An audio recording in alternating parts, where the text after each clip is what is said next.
Hello my dear students, पढ़ाई हो रही है? स्टार्ट हो गई पढ़ाई आपके 11th क्लास की? जरूर शुरू कर चुके हो। तो कल हम लोग सिर्फ केमिस्ट्री क्लास का एक पहला इंट्रोडक्शन क्लास जो कर रहे थे, उसमें क्या देख रहे थे? केमिस्ट्री क्या है, केमिस्ट्री का क्लासिफिकेशन कितने ब्रांचेज में किया गया, केमिस्ट्री का ह्यूमन लाइफ में इंपॉर्टेंस क्या है, महत्व क्या है, उसकी उपयोगिता क्या है, क्यों हम रसायन विज्ञान को पढ़ें, हमारे जीवन में इसकी क्या आवश्यकता है, ऐसी बातों का भी जिक्र हम लोग अगले लेक्चर में किए हैं। और इस प्रकार से यदि आप उस पूरे लेक्चर को सुने होंगे तो आपको लग रहा होगा आपके जीवन में सिर्फ कुछ उच्च पद प्राप्त करने के लिए केमिस्ट्री पढ़ना आवश्यक ही नहीं है, आपके जीवन को सुचारू रूप में आगे बढ़ाने के लिए, आपके जीवन के मूल्यों को समझने के लिए भी केमिस्ट्री जानने की बहुत आवश्यकता है। अब आगे हम लोग थोड़े इस चैप्टर को, टॉपिक को बढ़ाते हुए आगे चले। बच्चों, आप सभी पढ़े होंगे, सब जान ही रहे हो, कल भी कुछ बात आया था। पदार्थ क्या है, इसके बारे में आप लोग सब अपने प्रीवियस क्लासेस में पढ़े होंगे। मैटर, जिसको हिंदी में कहते हैं पदार्थ या वस्तु, ये मैटर क्या है? आप लोग सब अपने प्रीवियस क्लासेस में भली भांति इसको जानते होंगे कि पदार्थ वे हैं जिनमें कुछ द्रव्यमान हो, कुछ भार हो, जिसे मापा जा सके, जिसे तौला जा सके, अथवा हम जिसे अपने ज्ञानेंद्रियों द्वारा अनुभव भी कर सकें, वे सभी पदार्थ हैं। हवा चल रही है, हम अपने स्किन से इसका अनुभव कर लेते हैं, तो हवा भी पदार्थ है। जल है, तेल है, केरोसिन ऑयल है, इसको माप सकते हैं कितना लीटर है या कितना किलो है, इसको तौल भी सकते हैं। हमारे इर्द गिर्द जितने भी पदार्थ हैं, हम कपड़े पहने हुए हैं, टेबल है, कुर्सी है, कंकड़ है, पत्थर है, पहाड़ है, आपके इर्द गिर्द जितनी वस्तु आपको दिखाई पड़ती है, सबके सब क्या है? मैटर ही है, पदार्थ ही है। लेकिन अब पदार्थों का वर्गीकरण किस प्रकार से किया गया है, थोड़ी इसकी चर्चा अब हम लोग करें।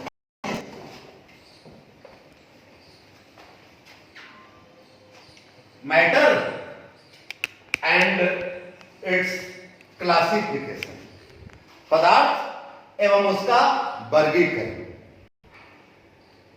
ध्यान दो, आप लोग सब प्रीवियस क्लासेस में पढ़े हैं भी इस बात को, लेकिन अब आगे कहीं कुछ चीज भूल नहीं गए हो।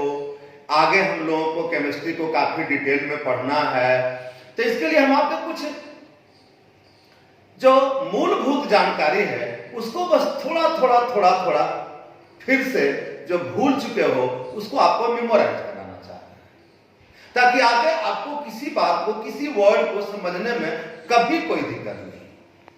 और इसीलिए मैटर से ही हम आपका इस क्लास को स्टार्ट कर रहे हैं। मैटर क्या है समझ गए हैं। अब मैटर का क्लासिफिकेशन दो गुणों के आधार पर किया जाता है, भौतिक गुणों के आधार पर और रासायनिक गुणों के आधार पर मैटर का क्लासिफिकेशन किया जा सकता है। यह भौतिक गुण क्या है और रासायनिक गुण क्या है, आपके दिमाग में ऐसी कुछ बात आती होगी तो जान लो, एक सिंपल बात है। भौतिक गुण का मतलब समझ लो ऊपरी गुण, जो ऊपर से ही दिखाई पड़े, जिसको आंख से, नाक से, कान से महसूस कर सकते हैं। ऊपरी गुण जैसे देख सके इसका रंग क्या है, यह हार्ड है क्या, सॉफ्ट है क्या, इसको छूकर अनुभव कर सकते हैं। टेस्ट इसका क्या है, कलर इसका क्या है, स्मेल इसका क्या है। जिन गुणों का अध्ययन करने के लिए कोई माइक्रोस्कोपिक स्टडी की आवश्यकता नहीं रह जाए, जिसको हम ऐसे नेकेड आई से जिन गुणों को समझ सके, अनुभव कर सके, अपने उसके फिजिकल अपीयरेंस का जो अनुभव कर सके, ऐसे गुणों को फिजिकल कैरेक्टरिस्टिक्स कहते हैं, फिजिकल कैरेक्टरिस्टिक्स फिजिकल प्रॉपर्टीज कहते हैं। और ऐसे फिजिकल प्रॉपर्टीज भौतिक गुणों के आधार पर जो मैटर है उसको मेनली 3 पार्ट्स में बांटा गया, और आप सब इस बात को पढ़े भी होंगे, सॉलिड, लिक्विड एंड गैस। भौतिक अवस्था के आधार पर पदार्थ को 3 मूल अवस्थाओं में डिवाइड किया गया, सॉलिड, ठोस, लिक्विड, द्रव या तरल, और गैस। ये 3 अवस्थाएं हैं पदार्थ। आप सब जानते हो सॉलिड क्या होता है, इसके सभी कण एक दूसरे से इतने क्लोजर होते हैं, इतने एक दूसरे से सटे सटे रहते हैं कि इनको छूने पर कोई दाब का प्रभाव नहीं पड़ता, इनके आकार में, आकृति में कोई परिवर्तन नहीं होता, और इसके आयतन में भी कोई परिवर्तन नहीं होता। ठोस की परिभाषा जानते होंगे कि ठोस पदार्थ की एक ऐसी भौतिक अवस्था है, एक ऐसा फिजिकल स्टेट है जिसका आयतन और आकार दोनों निश्चित होता है। जैसे ये पेन देख रहे होंगे, ये क्या है, सॉलिड है। क्यों सॉलिड है? क्योंकि इसका आकार जो हवा में है, इसको यहां पर ऐसे गिरा देते हैं तो हवा में भी इसका जो आकार और आयतन होता है वही होता है जो इसको पानी में डाल देने पर आकार और आयतन होगा। ठोस पदार्थ का आयतन और आकार हमेशा निश्चित होता है। और ऐसा क्यों होता है? ऐसा इसलिए होता है क्योंकि ठोस पदार्थ में इसको जो छोटे छोटे कण होते हैं, जो छोटे छोटे पार्टिकल्स होते हैं, एक दूसरे से highly intermolecular force of attraction द्वारा जुड़े रहते हैं, मजबूत आकर्षण बल द्वारा परस्पर जुड़े रहते हैं। इसलिए ठोस पदार्थों पर दाब का कोई प्रभाव नहीं पड़ता, क्योंकि इसके सभी अणु एक दूसरे से पूर्णतः सटे सटे होते हैं। इनके अणुओं के बीच कोई अंतराली स्थान नहीं बच पाता है। लेकिन द्रव पदार्थ की एक ऐसी अवस्था होती है जिनमें कणों के बीच कुछ दूरी होती है, ठोस से अधिक। और इसलिए द्रव पदार्थ की एक ऐसी अवस्था होती है जिसका आयतन तो निश्चित होता है परंतु इसका आकार निश्चित नहीं होता। ये जिस पात्र में रखे जाते हैं उसी का आयतन धारण कर लेते हैं। जैसे दूध, पानी, तेल, ये सभी द्रव पदार्थों के उदाहरण हैं। 1 लीटर दूध ले लो, उसको एक गिलास में रख दो तो आयतन तो उसका 1 ही लीटर होगा, लेकिन आकृति कैसी दिखाई पड़ेगी? गिलास जैसी दिखाई पड़ेगी। उसी 1 लीटर दूध को एक बोतल में रख दो तो आयतन तो 1 ही लीटर रहेगा, लेकिन उसकी आकृति कैसी दिखाई पड़ेगी? बोतल जैसी दिखाई पड़ेगी। यानी द्रव पदार्थों का अपना कोई आकार, कोई अपनी आकृति नहीं होती, बस उसका आयतन निश्चित होता है। लेकिन गैस पदार्थ की एक ऐसी अवस्था होती है जिसका आयतन और आकार दोनों अनिश्चित होते हैं। ध्यान देना, ठोस का आयतन आकार दोनों निश्चित होता है, द्रव का आयतन निश्चित होता है, आकार निश्चित नहीं होता, या जिस पात्र में रखे जाते हैं उसी का आकार को धारण कर लेते हैं। लेकिन गैस पदार्थ की एक ऐसी अवस्था होती है जिसका आयतन और आकार दोनों इनफाइनाइट होते हैं, अनिश्चित होते हैं। ये जिस पात्र में रखे जाते हैं उसी का आकार भी और उसी का आयतन भी धारण करते हैं। जैसे पूछा जाए, बताओ इस कमरे में हवा का आयतन क्या है, तो वही होगा जो कमरे का आयतन होगा। और कमरे का आयतन क्या होता है? कमरे की लंबाई गुना चौड़ाई गुना ऊंचाई, LBH, length into wide into height. तो कमरे की लंबाई, चौड़ाई और ऊंचाई के गुणनफल को कमरे का आयतन कहते हैं। इस प्रकार से कमरे के आयतन को निकाल सकते हैं। और जब कमरे का आयतन जान लें तो कमरे में हवा का आयतन क्या होगा? वही होगा जो कमरे का आयतन। यानी गैस अवस्था वाले पदार्थों का अपना कोई न तो आयतन होता और न तो अपना निश्चित आकार होता है। यह जिस पात्र में रखे जाते हैं उसी का आयतन और आकार दोनों धारण कर लेते हैं। जैसे oxygen gas, hydrogen gas, nitrogen gas, carbon dioxide gas, हवा, ये सभी क्या है? गैस अवस्था वाले पदार्थों के उदाहरण हैं। और इन बातों को आप लोग पहले से जानते होंगे। अब यहां पर एक नोटेबल पॉइंट हमेशा याद रखना है बेटा कि ठोस और द्रव पर दाब का कोई प्रभाव नहीं पड़ता। क्यों? क्योंकि इसके कण एक दूसरे से नियरली क्लोजली स्पेस्ड होते हैं। इसके कण आपस में एक दूसरे से काफी सटे सटे रहते हैं, तो इस पर दाब बढ़ाने से भी इसके अणुओं के बीच और कोई दूरी बढ़ने वाली नहीं है। इसलिए ये दाब बढ़ाने पर भी इनके अणुओं के बीच और कोई दूरी घटने वाली नहीं है। इसलिए ठोस अवस्था वाले पदार्थ और द्रव अवस्था वाले पदार्थ पर दाब का कोई विशेष प्रभाव नहीं पड़ता। गैसों पर लेकिन दाब का विशेष प्रभाव पड़ता है, क्योंकि गैसों का अपना कोई आकार नहीं, कोई निश्चित आयतन नहीं होता। इनके अणुओं के बीच की दूरी काफी अधिक होती है, इसलिए प्रेशर बढ़ाते जाते हैं, अणुओं के बीच की दूरी घटती जाती है, आयतन भी घटता जाता है। प्रेशर कम करते हैं, गैसों का आयतन बढ़ जाता है। तो दाब का प्रभाव गैस पर पड़ता है, सॉलिड सरफेस पर दाब का कोई प्रभाव नहीं पड़ता। ये सब कुछ फिजिकल स्टेट के आधार पर पदार्थ के वर्गीकरण के बारे में आप लोग अभी तक जाने हैं। बट केमिकल प्रॉपर्टीज के आधार पर, केमिकल अपीयरेंसेस के आधार पर, केमिकल कंपोजिशन के आधार पर मैटर तीन प्रकार के। रासायनिक दृष्टिकोण से, केमिकल व्यू के आधार पर मैटर को तीन भागों में कैटेगराइज किया गया। एक कुछ कहलाते हैं एलिमेंट, कुछ कंपाउंड और कुछ मिक्सचर। एलिमेंट को हिंदी में कहते हैं क्या? तत्व। कंपाउंड का हिंदी हो गया यौगिक, और मिक्सचर को हिंदी में मिश्रण कहते हैं। इनके बारे में भी आप लोग अपने प्रीवियस क्लासेस में कुछ पढ़े होंगे, लेकिन यदि सिर्फ रट के पढ़ लिए होंगे तो भूल भी गए होंगे। अब इसको समझ लेना है, एक कंसेप्ट हमेशा दिमाग में रखना है, क्योंकि बेटा यह केमिस्ट्री बता रहे थे कॉन्सेप्ट का चीज है। इसमें पहला ध्यान देना है कि यह जो पहला इसमें पार्ट ऑफ मैटर है, पहला category of matter chemical view के आधार पर है, वो कौन है? तत्व है। तत्व की क्या परिभाषा है? पढ़े होंगे। तत्व पदार्थ वैसे पदार्थ होते हैं जो एक समान गुण वाले परमाणुओं से मिलकर बने होते हैं।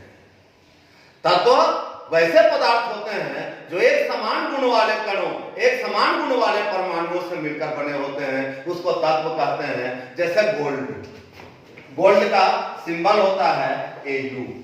सिल्वर, सिल्वर का सिंबल होता है Ag।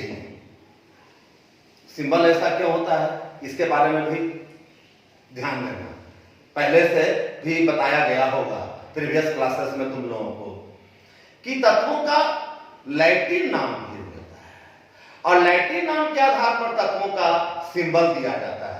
जैसे यह जो गोल्ड है, इसका लैटिन नाम होता है औरम, इसलिए इसका सिंबल होता है Au। सिल्वर है, इसका लैटिन नाम होता है अर्जेंटम, और इसलिए इसका सिंबल रखा गया है Ag। आयरन, आयरन का सिंबल Fe, इसका लैटिन नाम होता है फेरम, इसलिए इसका संकेत है Fe।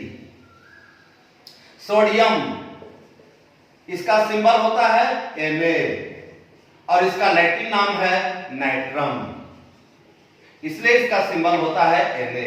ऐसे बहुत सारे एलिमेंट्स की खोज अब तक की जा चुकी है। आप लोगों को भी अधिक से अधिक सभी तत्वों का, सभी एलिमेंट्स का सिंबल निश्चित रूप से याद रख लेना चाहिए। आपके सभी पिछले क्लासेस के किताबों में भी पीरियोडिक टेबल होगा, और जैसे ही पीरियोडिक टेबल को देखोगे उसमें विभिन्न प्रकार के तत्वों का संकेत दिया हुआ है, उसमें नाम भी दिया हुआ होगा, उन तत्वों का एटॉमिक नंबर क्या है, मास नंबर क्या है, ऐसी बहुत सारी जानकारियां आपको पीरियोडिक टेबल में देखने को मिलती होगी। उसको बराबर देखते रहना चाहिए और सभी तत्वों के संकेत को याद रखना चाहिए। तो ध्यान दो, कह रहे थे तत्व क्या होता है? तत्व पदार्थ वैसे पदार्थ होते हैं जो एक समान गुण वाले परमाणुओं से मिलकर बने होते हैं। तत्वों को कि एक बड़े टुकड़े को ले लो और उसको बहुत छोटे छोटे छोटे छोटे छोटे खंडों में तोड़ना शुरू कर दो, तो उसके जो बहुत भी छोटे कण होंगे उनका भी गुण वही होगा जो उसके बड़े टुकड़े का गुण होगा। जैसे गोल्ड एक तत्व है, अब सोना का एक बड़ा टुकड़ा को ले लो और उसको छोटे छोटे टुकड़ों में तोड़ दोगे तो वो चांदी हो जाएगा कि मिट्टी हो जाएगा, एल्युमिनियम या लोहा हो जाएगा? ऐसा कुछ नहीं। सोना का छोटा छोटा कितनों खंड है, सोना सोना ही रहेगा। यानी उसके सभी कणों में एक समान गुण होते हैं, तो उसको क्या कहते हैं? तत्व कहते हैं। इसी प्रकार चांदी, लोहा, sodium, potassium, oxygen, nitrogen, hydrogen, carbon, ये सारे तत्वों के उदाहरण हैं। और विभिन्न तत्वों का नाम, उसका संकेत आपको जल्द से जल्द किताबों में पढ़ने से जो पढ़ते आ रहे होंगे, याद भी रखे होंगे, भूल गए होंगे तो उसको याद रख लेना। पीरियोडिक टेबल में ऐसे ये सभी तत्व का संकेत एक जगह भी दिया हुआ है। अब पदार्थ के दूसरा भाग है यौगिक। यौगिक क्या होता है? यौगिक की परिभाषा भी आप लोग पहले पढ़े होंगे, अब थोड़ा ध्यान देना है कि यौगिक क्या होता है। दो या अधिक तत्वों को, दो या अधिक एलिमेंट्स को एक निश्चित अनुपात में संयोग करने के फलस्वरूप जो एक भिन्न गुण वाले पदार्थ का निर्माण होता है, वैसे बने पदार्थों को यौगिक कहा जाता है। फिर से सुन लो, दो या अधिक तत्वों के एक निश्चित अनुपात में संयोग करने के फलस्वरूप जो भिन्न गुण वाले पदार्थ बनते हैं, जिनके गुण अवयवी तत्वों के कंस्टिट्यूएंट एलिमेंट्स के गुणों से पूर्णतः भिन्न होते हैं, वैसे बने यौगिकों को, वैसे बने पदार्थों को यौगिक कहा जाता है। जैसे कार्बन और ऑक्सीजन दो तत्व है, दोनों एक अनुपात में संयोग करके CO का निर्माण करता है। यह CO, यह कार्बन मोनोऑक्साइड है। यह क्या है? यह कार्बन मोनोऑक्साइड है। इसी प्रकार से कार्बन और ऑक्सीजन दो अनुपात में जब एक दूसरे के साथ संयोग करता है, CO2 बनता है। इस यौगिक को कार्बन डाइऑक्साइड कहा जाता है। क्या कहते हैं? कार्बन डाइऑक्साइड कहा जाता है। तो ये CO2 दोनों कंपाउंड के उदाहरण हैं। CO में कार्बन और ऑक्सीजन 1:1 और CO2 में यह 1:2 रेशियो में एक दूसरे के साथ एक सर्टेन प्रोपोर्शन में कंबाइंड होकर और एक ऐसा गुण वाले पदार्थ बनाते हैं जिनके गुण इनके अवयवी तत्व के गुणों से पूर्णतः भिन्न होते हैं। इसलिए CO2 या CO एक कंपाउंड का उदाहरण है, एक यौगिक का उदाहरण है। जैसे आप लोग सब जानते हो CO2 गैस क्या है? फायर एक्सटिंग्विशर है, अग्निशामक है, आग को बुझाने का काम करता है। CO2 गैस घट में जलते हुए लकड़ी का टुकड़ा ले जाओगे तो वह बुझ जाता है। CO2 गैस अग्निशामक है, वह आग को बुझा देता है। लेकिन वही सुलगती हुई संठी को भी, सुलगते हुए लकड़ी के टुकड़े को भी यदि ऑक्सीजन गैस सिलेंडर में ले जाओगे तो वह और प्रज्वलित होकर जलने लगता है और फपक कर वह जलने लगता है। यानी ऑक्सीजन क्या है? गुड सपोर्टर ऑफ कंबशन है, या ऑक्सीजन गैस दहन का पोषक है, जबकि उसी से मिलकर बना हुआ CO2 गैस आग को बुझा देने का काम करता है, अग्निशामक होता है। यानी इस CO2 का गुण इनके ही अपने अवयवी तत्वों के गुणों से बिल्कुल भिन्न होता है। तो यह एक यौगिक है। क्यों? क्योंकि यौगिक की परिभाषा फिर से दो या अधिक तत्वों के एक निश्चित अनुपात में संयोग करने के फलस्वरूप जब एक भिन्न गुण वाले पदार्थ का निर्माण होता है, जिनके गुण उनके अपने ही अवयवी तत्वों कंस्टिट्यूएंट एलिमेंट्स के गुणों से सर्वथा भिन्न होते हैं, तो वैसे बने पदार्थों को यौगिक कहा जाता है। ऐसे अनेक यौगिकों का निर्माण तत्वों से मिलाकर अब तक किया जा चुका है। लेकिन अब एक मिक्सचर क्या है? केमिकल स्टेटस के आधार पर, केमिकल प्रॉपर्टीज के आधार पर पदार्थ की एक तीसरी अवस्था मिश्रण है। यह मिश्रण क्या है? मिश्रण मिश्रण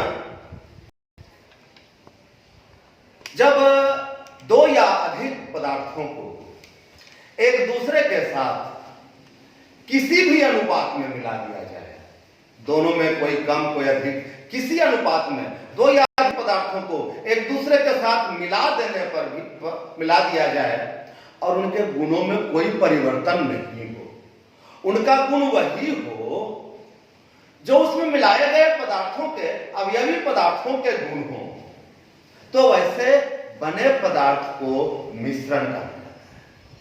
फिर से एक बार, दो या अधिक पदार्थों को एक दूसरे के साथ किसी भी अनुपात में मिला देने पर उनके गुणों में जब कोई परिवर्तन नहीं होता, उनके गुण मिलाए गए पदार्थों के गुणों के ही समान होते हैं, तो वैसे बने पदार्थ को क्या कहते हैं?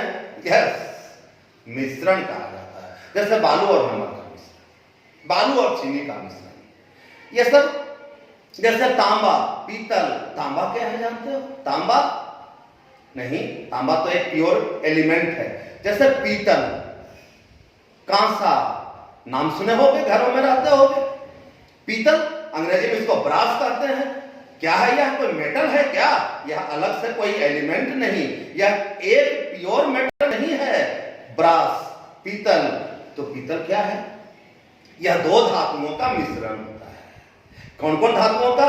तांबा और जस्ता। इन दो धातुओं को 60-40, 80-20 रेशियो में जब तांबा को और जस्ता मेटल को मिला दिया जाता है, पिघला दिया जाता है, पिघलकर जब ये द्रव अवस्था में आ जाते हैं, एक दूसरे से मिक्सअप हो जाते हैं और फिर एक नया आकार ले लेते हैं, एक नया रंग प्राप्त कर लेते हैं, फिजिकल स्टेट को कुछ चेंज कर लेते हैं, लेकिन उनका आंतरिक गुण, उनका रासायनिक गुण वही होता है जो तांबे का और जस्ते का होता है। इसलिए पीतल क्या है? दो धातुओं का मिश्रण है। यह कोई यौगिक नहीं बना, यह दो धातुओं का मिश्रण है। इस मिश्रण से चाहें तो फिर तांबा को और जस्ता को निकाल सकते हैं। यहां एक और बात समझना है, मिश्रण से उनके अवयवों को आसानी से अलग किया जा सकता है, लेकिन यौगिक से, यौगिक में उपस्थित अवयवों को आसानी से अलग नहीं किया जा सकता। बालू और नमक को किसी अनुपात में मिला दो, मिश्रण बन जाता है। अब मिश्रण है तो इसको, इनके अवयवों को एक दूसरे से अलग अलग कर सकते हैं। उस मिश्रण का गुण क्या होगा? वही होगा जो बालू का गुण है और नमक का गुण है। उनको मिला देने से उनके गुणों में कोई परिवर्तन नहीं हुआ। उनको चाहे तो आसानी से सरल यांत्रिक विधियों द्वारा अलग भी कर सकते हैं। कैसे करेंगे? बालू और नमक किसी प्रकार से मिक्स हो गया, दोनों को अलग अलग करना है। पानी में डिजॉल्व कर दो, पानी में घुला दो, नमक पानी में पूर्णतः घुल जाएगा। बालू भी घुलेगा क्या? नहीं, बालू पानी में नहीं घुलेगा। अब उसको फिल्टर कर लो, बालू अलग हो जाएगा। उधर नमक पानी के घोल में चला गया, वह वाटर सॉल्यूशन में डिजॉल्व हो गया है नमक। अब उस नमक के घोल का इवापोरेशन कर दे, बाष्पीकरण कर दे, पानी वाष्प बनकर निकल जाएगा, नमक उसमें बचा हुआ रह जाएगा। इस प्रकार से बालू और नमक के मिश्रण को, बालू और चीनी के मिश्रण को एक दूसरे से आसानी से अलग अलग कर सकते हैं। पीतल, कांसा, ये सभी धातुओं के मिश्रण होते हैं। मिश्रण कुछ होमोजीनस हो सकते हैं और कुछ हेट्रोजीनस हो सकते हैं, कुछ समांगी हो सकते हैं, कुछ असमांगी हो सकते हैं। जैसे पानी में चीनी को घुलाओ और इतना ही चीनी घुलाओ कि दोनों कंप्लीटली एक दूसरे में मिश्रित हो जाए, दोनों कोई अलग अलग दिखाई नहीं पड़े, दोनों एक समान, एक हर जगह एक फेज में दिखाई पड़े, तो वह समांगी मिश्रण होते हैं। लेकिन दोनों दो अलग अलग प्रावस्था युक्त रहते हैं, तो वैसे मिश्रण को विसमांगी मिश्रण भी कहा जाता है। यह सारी बात आप लोग अपने 10th क्लास में पढ़े भी हो या प्रीवियस क्लासेस में भी पढ़े होंगे, लेकिन फिर से इन सारी बातों को बता देना हमने उचित समझा, इसलिए कि यदि कहीं पर किसी को कोई त्रुटि रह गई होगी, कहीं पर कुछ इस बात को भूल गए होंगे, तो अब फिर से इस बात को जान गए होंगे।